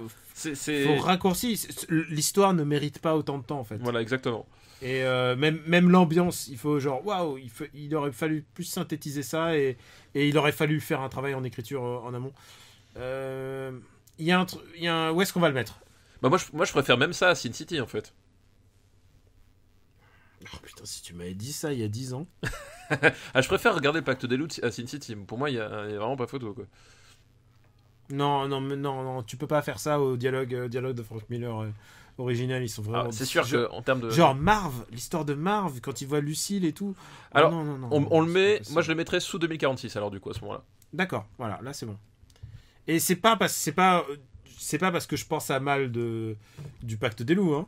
C'est vraiment que Sin City est vraiment le matériel de base de City est beaucoup plus fort en écriture que le Pacte des Loups en fait. Ouais, mais en termes de cinéma, je trouve le Sin City moins intéressant que le Pacte des Loups. Ça se discute. Le problème c'est que Pacte des Loups est par moment intéressant, mais par moment Sin City est brillant. Moi j'ai jamais trouvé Sin City brillant, mais c'est que. Non, mais il est brillant, c'est le matériel de base. Oui, mais c'est ça. Mais il est jamais brillant à cause de Robert Rodriguez, c'est tout. Tu t'achètes la BD Sin City, il y a rarement des choses qui sont vraiment très brillantes à cause de Robert Rodriguez. Écoute. Non. Pas jusque là. Rarement, ça veut dire que ça arrive, mais voilà. Oui, c'est pas arrivé depuis un moment en tout cas, ça c'est sûr. Il y a un truc qu'il faut dire sur Christophe Gans, donc on renouvelle encore une fois l'affection que j'ai pour lui. Oui, bah, bien sûr, moi aussi. Que tu as pour lui, c'est l'homme des projets loupés. Oui, bah Onimusha aussi. Alors, je peux pas la faire de tête, mais je vais la noter sur un post-it. Nemo, Pat Labor, Bob Boran, Rahan, Onimusha, Tarzan, Fantomas, le cavalier suédois et Dark Agnès. Et tu veux que je te dise, tous ces films sont tous des adaptations. Je pense que vraiment c'est un mec qui aurait gagné à être sur un film original en fait. Ouais, je pense aussi. Ouais. Même là, il a fait la Belle et la Bête aussi. Il a fait Silent Hill et je pense que c'était pas le bon gars. Enfin si, Silent Hill et on va en reparler forcément un jour. Mais le truc c'est que c'est un mec dont j'ai envie de voir les propres films et pas de voir des ressuscités d'univers en fait. Ouais. En fait, voilà, je suis d'accord, c'était un peu le choix de la facilité. Enfin, pas de la facilité, mais genre, c'est l'étiquette super cinéphile, ok, tu vas faire des adaptations. Effectivement, c'est peut-être pas ce qu'il lui aurait fallu, quoi. Voilà, mais on le remercie quand même pour d'avoir mis un film de genre aussi haut dans le cinéma français qui s'est fait malgré le CNC et tout ça. Enfin, je veux dire, il s'est fait parce qu'il y a des gens qui ont cru en ça à la base. Mais qui est sorti de la routine, enfin genre les mecs ils ont vu arriver cette histoire, on va jamais financer ça. Oui, je pense aussi. Genre les institutions quoi. Bon, et ton deuxième film alors de ta liste? Le deuxième film de la liste de C'est quoi ce bordel? C'est Eternal Sunshine on the Spotless Mind. Je t'ai dit il y a du gros. Ah, il y a du gros lourd. Et Michel je peux Gondry. dire que Eternal Sunshine on the Spotless Mind, il revient dans 20 listes en moins. Il est très très gros film des années 2000. Alors c'est dans la continuité de ce que Jim Carrey avait proposé de façon complètement étonnante et géniale, on en a déjà reparlé dans Truman Show, c'est Jim Carrey est un véritable acteur, voilà. Et ce film-là, c'est donc l'histoire d'un type qui vient de casser avec sa copine, qui est donc Kate Winslet, et qui fait appel à une société pour effacer ses souvenirs parce qu'il souffre trop. Et c'est Michel Gondry. Donc Michel Gondry, pour ceux qui ne restituent pas, c'est l'homme qui a inventé le bullet time, il faut savoir, pour une pub Smirnoff.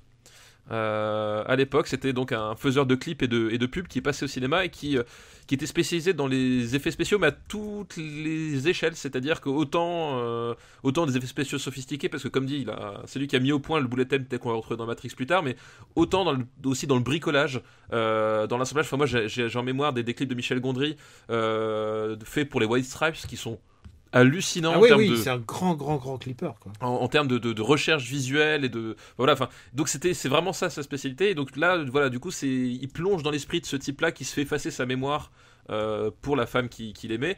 Et évidemment tout le twist, c'est que la rupture étant fraîche, il est sur le coup de l'émotion, etc.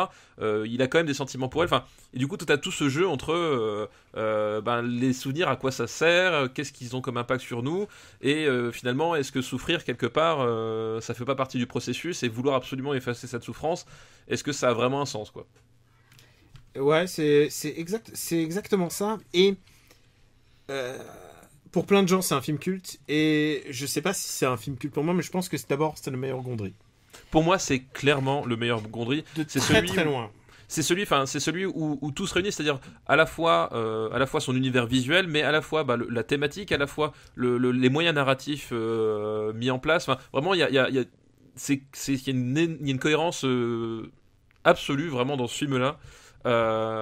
Et il y a des moments, déjà Kate Winslet moi je trouve hyper, c'est une actrice que je trouve hyper touchante d'une manière générale, et là et c'est là où vraiment tu sens que c'est une grande actrice, et elle a ce côté elle joue parce que justement ils jouent tous les deux c'est pas des, tu vois, c'est pas des personnages de la haute société, machin. Enfin, t'as vraiment un côté girl et boy next door, en fait, dans ces deux personnages-là, qui font que tu te plonges dans ces personnages, tu as envie d'y croire, et ils vivent des moments aussi simples que complètement loufoques, ou alors des mouvements simples, mais déclinés de façon loufoque, parce que, justement, on est dans cette mémoire qui s'efface au fur et à mesure.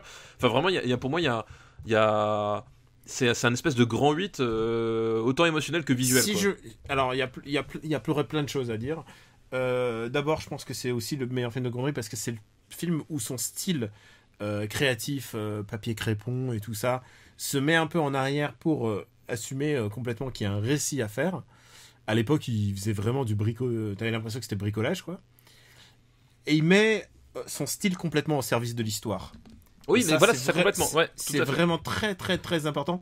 C'est que son style de jouer avec parfois avec pas les angles de caméra, mais plutôt avec les profondeurs, juste avec des effets d'optique pour suggérer que tout d'un coup elle est beaucoup plus grande et beaucoup plus petite, et de manière presque caricaturale, sert complètement le délire visuel de l'histoire. Ça, je pense que c'est vraiment un des trucs déterminants et qui fait que ça fonctionne, et qui fait que je pense que personne d'autre que Gondry aurait pu faire ce Bien sûr, clairement. Ouais. Au même moment. Il y a un truc qui fonctionne pas chez moi, je pense, à mon avis, dans ce film, c'est qu'il y a Kirsten Dunst, et il y a toute une histoire avec Kirsten Dunst et Elijah Wood, genre une histoire parallèle. Oui, parce qu'en fait, c'est Kirsten Dunst, Elijah Wood et Mark Ruffalo, je crois bien, ouais, qui font les techniciens qui effacent la mémoire de Jim Carrey. Et t'as toute une partie du film où tu les suis en parallèle de Jim Carrey, quoi. Et on aurait pu s'en passer, et en même temps, si on les efface, ça enlève 30 minutes au film, et le film est pas très long déjà. Alors on aurait pu les effacer, oui, non, parce que je trouve que cette partie-là est beaucoup plus faible. Voilà, alors elle est plus faible. Les effacer, parce que non, parce Jim Carrey et Kate Winslet, ils tiennent vraiment le film. Parce qu'il y a aussi justement tout un jeu de miroir et de mise en regard entre ce que vivent Elijah Wood et Kirsten Dunst et ce qu'est en train de vivre Jim Carrey dans sa tête, qui est intéressant. Après, c'est vrai que cette partie-là fonctionne moins bien, mais je trouve pas qu'elle soit inutile pour autant. Qu'est-ce qu'elle est belle, Kate Winslet, dans ce film. Ah bah oui. Ouais. Et tout est fait. Et alors, elle est pas complètement... on va revoir ce schéma dans une des futures listes de la Manic Pixie Dream Girl. Elle est pas du tout là pour mettre en exergue toutes les qualités du mec, comme le voudrait. Non, pas du tout. C'est une comédie romantique inversée. Et c'est ça qui est vraiment intéressant dans ce film. C'est ça qui est vraiment intéressant, c'est que c'est une vraie histoire d'amour, parce que... il a des défauts, elle aussi, et au bout d'un moment, c'est comment est-ce que tu composes avec l'autre, et surtout comment est-ce que l'autre finit par devenir une partie de toi, parce que finalement, le film, beaucoup reprochent sa fin. Moi, je trouve au contraire sa fin, elle est... non, la fin, c'est une fin dépropriante. Je me la suis parfois regardée sur la fin. Moi, je la trouve formidable, parce que justement, la fin, c'est ça, c'est que au final, il a fait tout ça, puis tu te rends compte que finalement, elle, c'est, enfin, lui quelque part n'a plus de sens sans elle, ou en tout cas sans trace d'elle, quoi. Et que la destinée, et que tout ça l'empêche de l'aimer et que c'est inéluctable et quand même il veut quand même Voilà, exactement. C'est comme tu peux lire tes propres relations amoureuses là-dedans. Il fait I can't see anything I don't like about you, d'une meuf qui vient complètement de découvrir puisqu'il l'a effacé de sa mémoire. Et elle lui fait you will think of things and I'll get bored with you and feel trapped because of what happens with me. C'est ça son truc, c'est genre c'est inéluctable, c'est comme ça que je suis, c'est comme ça que c'est ce qu'elle dit, hein, c'est comme ça que je suis. Et le mec il fait ok. Et je pense c'est une des plus, je pense rien que pour toutes ces scènes qu'ils ont ensemble, c'est le plus beau film de Gondry. Et je pense qu'il le sait, hein. Et maintenant c'est pour ça qu'il fait des choses très très différentes. C'est que tu peux pas aller au-delà. Ouais, je suis entièrement d'accord. Ouais, ce script, le script de Kaufman et de Bismuth qui pas du tout. Pas Paul Bismuth, attention. Non, Pierre. Mais de Charlie Kaufman qui est encore une fois un génie, je veux dire. Mais je pense que Charlie Kaufman est un génie, mais à mon avis, j'aimerais pas être dans sa tête au quotidien. Oui, ça a l'air d'avoir des gros problèmes. Non, et tu sais quoi, j'aimerais pas même partager un bout de voiture en Haute-Savoie avec lui.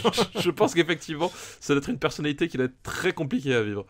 Mais on peut pas contester son travail d'auteur. Ouais, et bien sûr, c'est tout ce qu'il apporte à ce grand film que je vois assez haut quand même dans le. Ah bah moi aussi. Non mais moi en plus c'est un film que je trouve bouleversant parce que c'est un des rares films qui parle vraiment d'amour. Enfin tu parles des comédies romantiques. Les comédies romantiques c'est on passe notre temps à séduire quelqu'un puis à la fin on vit heureux. Alors que là justement le truc c'est inversé. Ouais. C'est inversé et on te dit l'amour. Enfin c'est quelque chose justement l'amour tu ne peux pas le contrôler. Au bout d'un moment ça te prend ça te voilà.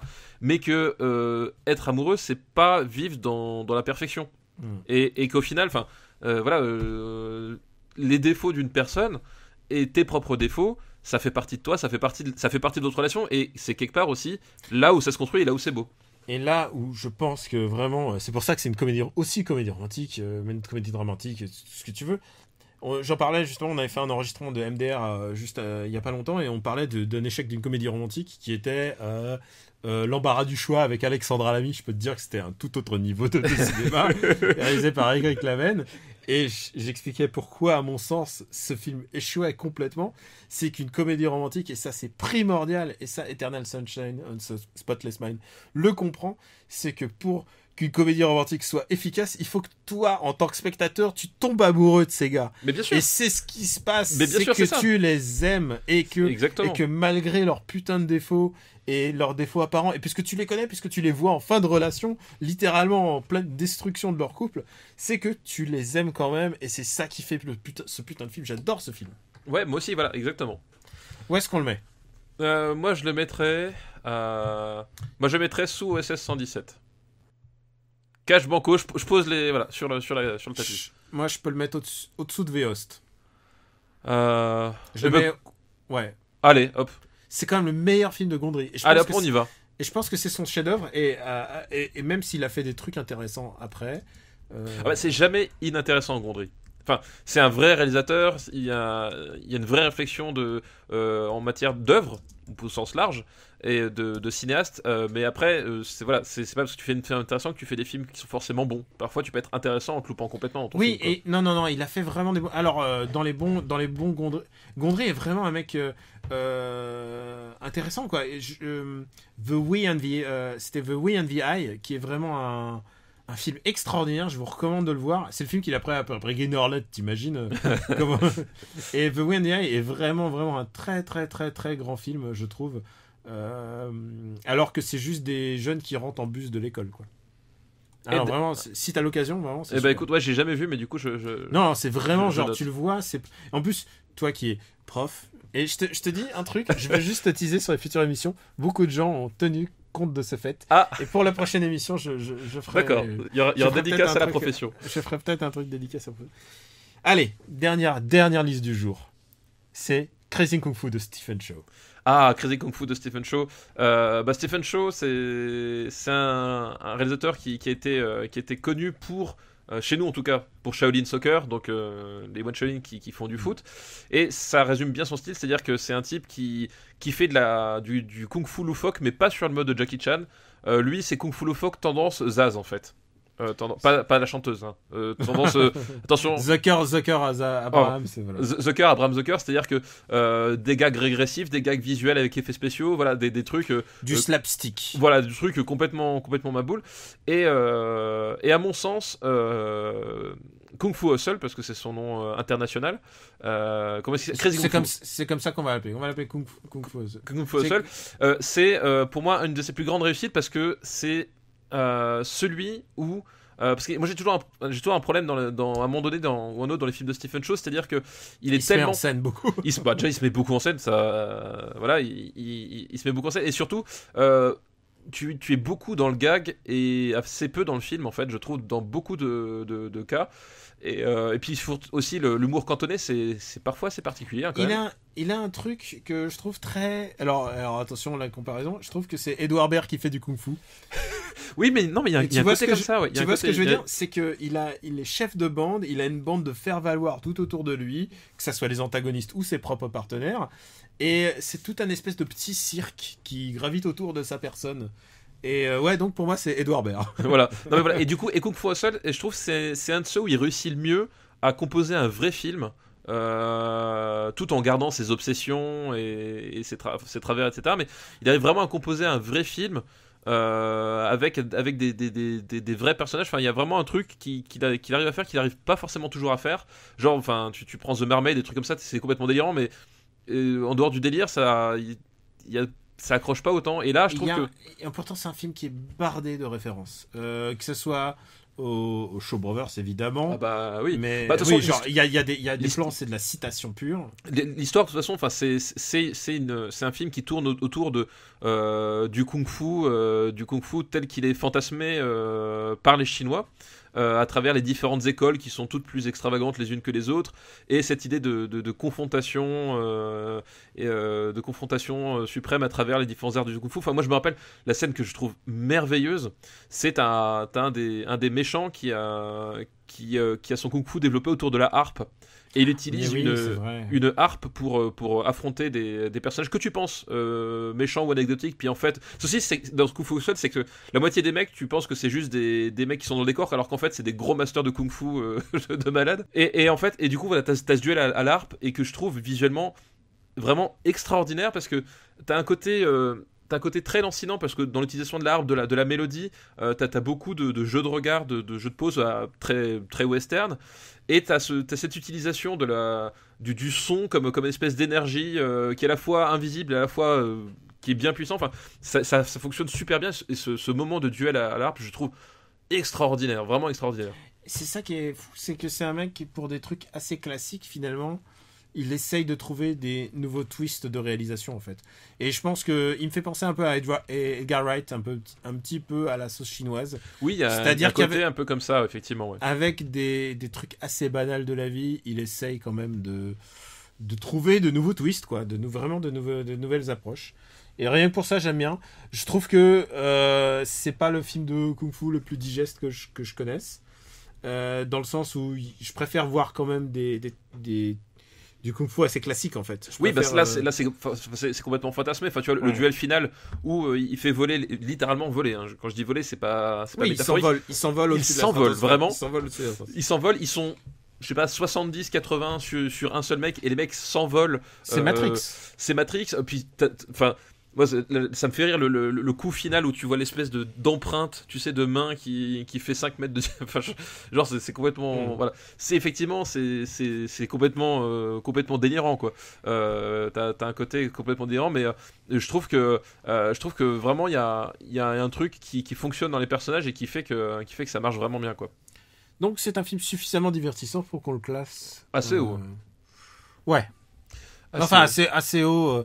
j'ai une limite quand même. Bah c'est quoi ta limite? Donne-la moi. Je le vois juste au-dessus de Gangs of New York.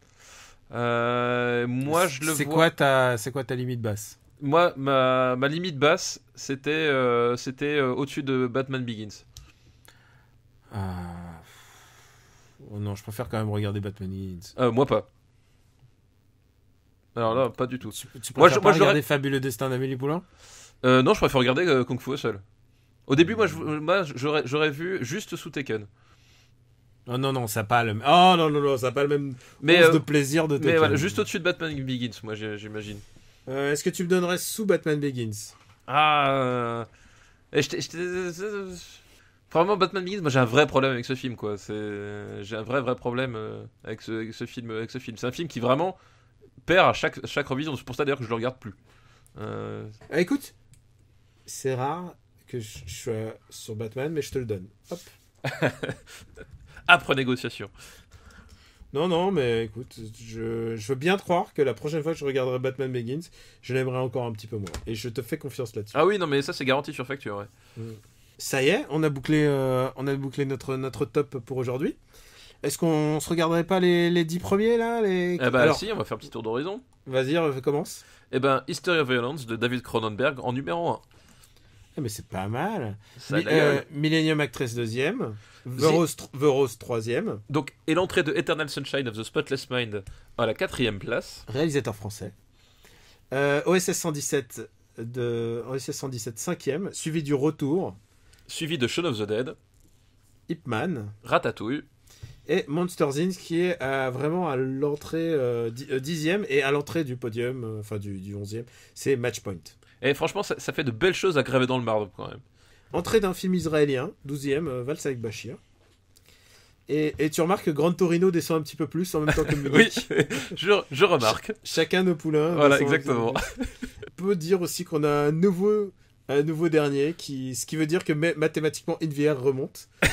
Mais Die Another Day, Hancock, Daredevil, Samouraï et La planète des singes de Tim fucking Burton. Qu'il a quand même bien mérité sur ce coup-là.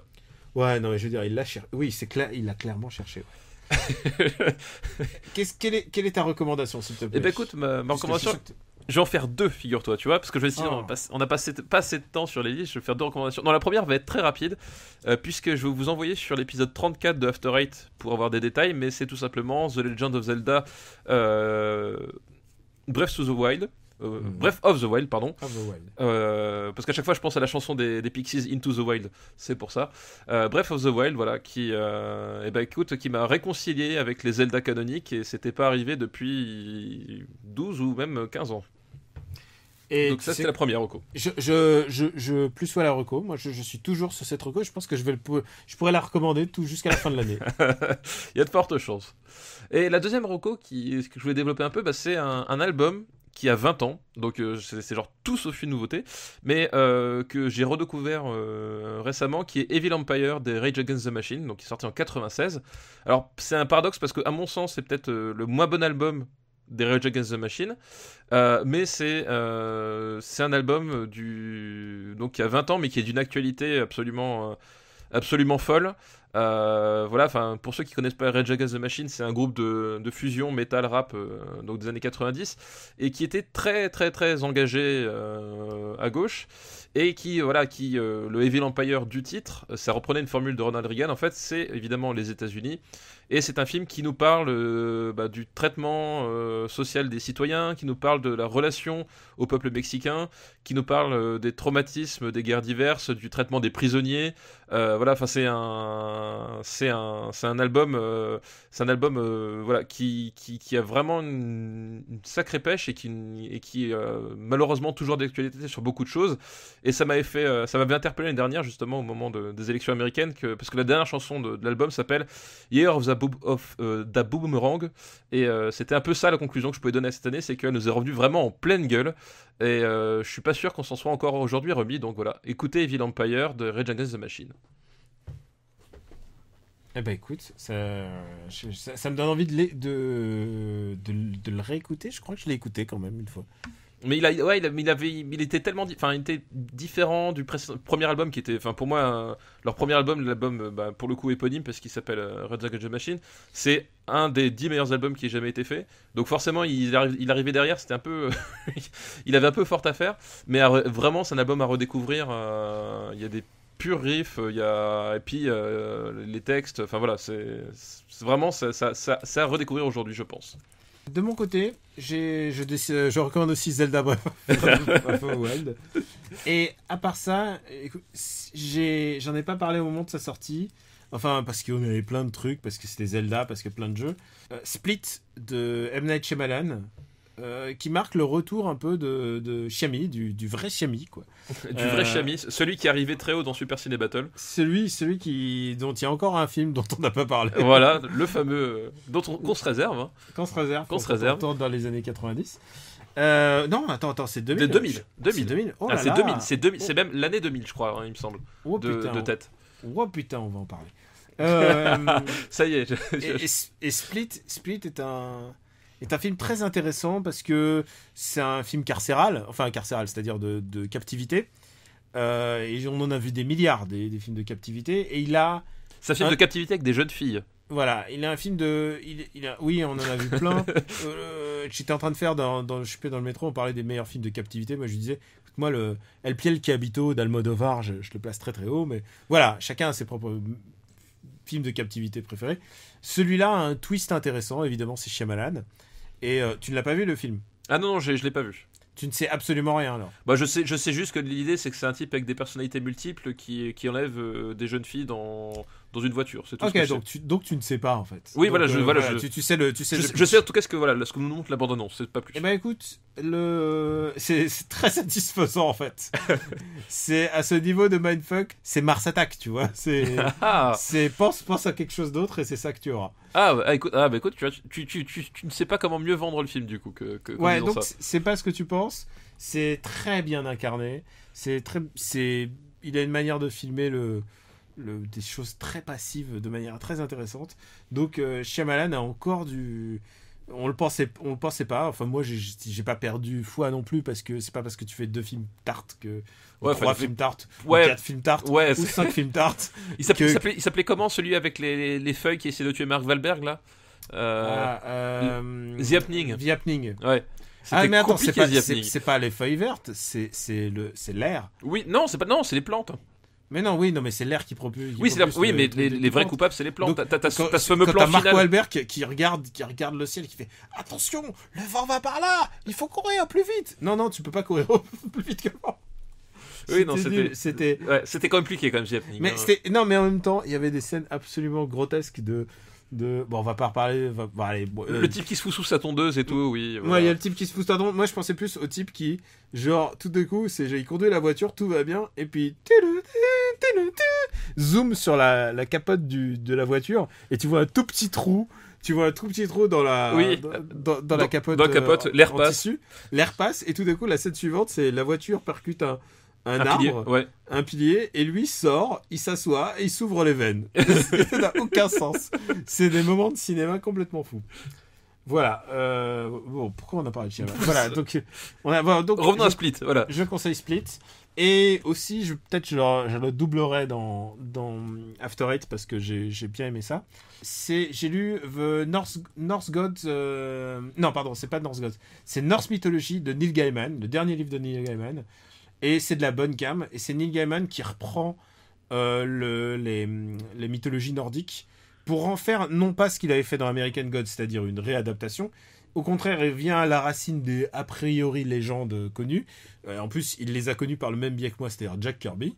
Et il les raconte de manière assez très simple, en fait. Et c'est très intéressant comme expérience. Et j'adore la mythologie nordique, en fait. Thor, Odin, Loki, et sans doute beaucoup je les aime grâce à Jack Kirby. Mais voilà, quand c'est Neil Gaiman, c'est toujours assez agréable. C'est très simple par rapport à ce qu'il a l'habitude de faire, mais je trouve ça assez plaisant à lire. Et ça vient de sortir, j'ai vu nulle part où ils en parlent, j'ai vu nulle part aucun média en parler en France, mais putain, il y a un fucking nouveau Neil Gaiman qui est sorti, quoi, les mecs. Donc voilà, c'est très intéressant aussi. Eh bien écoute, c'est noté. Tu le notes? Bon, il sortira en VF, j'imagine, en plus, dans pas trop longtemps. J'imagine, hein, quand même, il est pas très très long, c'est pas un gros pamphlet. Et bah, je crois qu'on en a fini pour aujourd'hui. On en a fini pour aujourd'hui. Où est-ce qu'on peut te retrouver, papa? Eh bah, écoute, sur Gamecult, toujours, sur Sens Critique, Plugin Papa, sur Twitter, @gkpluginbaby. Même si avec les élections qui vont venir, je sens que je vais être de plus en plus vénère, je suis pas sûr que ce soit une si bonne idée que ça de me suivre en ce moment. C'est bien, tu fais déjà ton autocritique. Oui, non mais bien sûr, je me rends compte, mais voilà, ça fait partie des sujets qui ont le don de me mettre hors de moi. Moi, je fais no politics. Voilà. Donc Non, voilà. je déconne. Oui, c'est ça. T'imagines des fous qui t'écoutent et qui te croient, qui disent mais Daniel Andreev, ce qu'il dit, c'est la vérité. T'imagines dans quel monde ils vont atterrir? Ouais, je sais pas. Tu sais, comme je t'ai dit, je sors d'un enregistrement MDR et j'ai fait toute une théorie comme quoi Lambert Wilson a la voix de Jean-François Copé et les gens me regardaient bizarrement. Ah, ça me rappelle bizarrement un montage que j'ai dû faire une année. On va le remettre en lien. Pour les personnes qui ne le connaissent pas. Voilà. Je pense que c'est ton chef-d'œuvre. sur une idée complètement folle. Hein. J'assume complètement. Ah oui, c'est non mais c'est ça le truc, c'est que moi tu me dis viens on fait une connerie, je la fais. Hein. Moi j'ai aucun recul. D'accord. Et bah moi vous pouvez me retrouver sur Gamecult, un peu sur le monde récemment, mais en ce moment j'ai pas mal de taf, donc j'écris beaucoup moins. Sinon, After Eight la semaine prochaine, MDR toutes les semaines, donc vous pouvez aussi vous abonner sur iTunes, sur tous vos applis de podcast. Et celui-là il est sur SoundCloud, je précise. Et donc on vous remercie de votre fidélité. On vous remercie de nous soutenir, de nous laisser des bons commentaires sur iTunes. Ce qui fait monter, ce qui nous fait, c'est quoi, le référencement, c'est ça? C'est ça, le fameux référencement, c'est ça. Faites-le, faites-le pour nous, merci. Ah bah, mais tu sais quoi? Tu sais quoi, un truc, mais ça c'est avec tous les podcasts du Robotic Podcast Universe. En général, je le mets une fois, je le poste une fois sur les réseaux sociaux, et je me contente de ça. Je fais pas plus, j'en fais parfois un rappel, mais j'en fais pas plus parce que je compte plutôt sur la fidélité et sur le fait que les gens prennent l'habitude d'écouter des podcasts et que ceux qui aiment ça, soit ils en parlent autour d'eux. Et je compte beaucoup plus sur la fidélité que sur la publicité même. Je déteste la publicité. La publicité, c'est un truc de connard, faut dire. Si ça peut vous donner une idée sur l'idée dans laquelle un jour on financera cet univers de podcast, ça ne sera pas la publicité. Ce ne sera pas la publicité. Et si c'est la publicité, ça veut dire que c'est ni moi ni Daniel ne seront partie prenante de ça. Voilà. Ah non, c'est clair. Là, vraiment, ça veut dire que je l'aurais revendu à Webedia. C'est ça. On l'a revendu à Webedia, puis ils en feront un truc avec. Ah non, moi je vis TF1. Moi. Donc voilà, non, c'est non, jamais de la. Non, donc nous on n'est pas très pub. Et donc vous pouvez retrouver tout le podcast aussi sur YouTube et sur supercidbattle.fr où vous pouvez retrouver la masterlist mise à jour de 52 films. Ouais, c'est pas rien déjà. Et je pense qu'on va encore rester Putain, tu te rends compte? Je t'avais dit on va en faire court. Mais surtout tu m'avais dit on fait une liste de plus et en fait je me rends compte que je me suis fait bananer. Pourquoi? Ah ben non, on a fait 3. Parce que là on a pas fait 4 listes, on a fait 3 hein. On en a fait 3, tu vois. On a presque fait aussi long. Oui, mais c'est ça, Daniel. Il faut donner des listes parce que sinon, moi, je fais durer le plaisir. Tu sais comment je suis. Mais oui, je sais pas comment tu fais. Je suis inarrêtable. Ouais, je crois. Stéphane l'inarrêtable. Voilà, c'est ça. Bon, écoute, je crois qu'on a tout dit. On vous remercie encore de nous suivre et on vous dit à bientôt. Merci à tous, à bientôt. Ciao.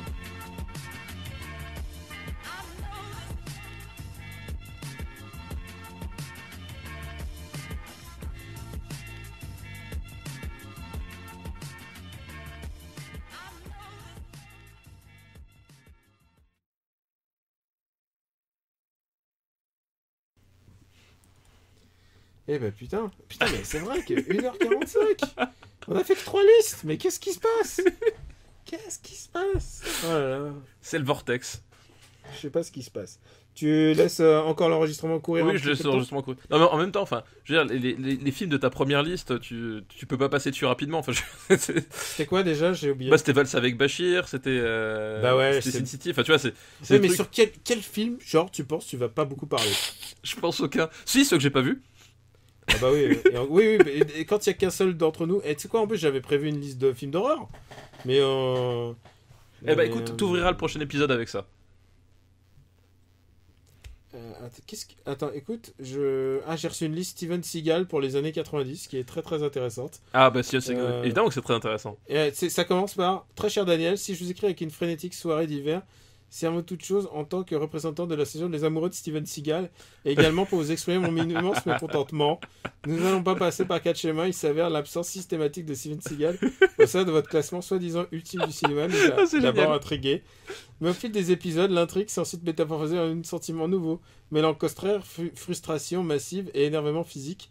Gérard a pété son taille-crayon au bureau. Pour préciser mon propos, sachez que Steven Seagal a déjà touché par deux seules choses, du plomb et la grâce, outre une carrière de policier, d'aïkido, de bluesman, Sissi, est aussi à nos yeux un monstre du cinéma qui dure sans répit depuis 1988. C'est à ce titre que nous pensons qu'il est urgent de l'intégrer dans le classement.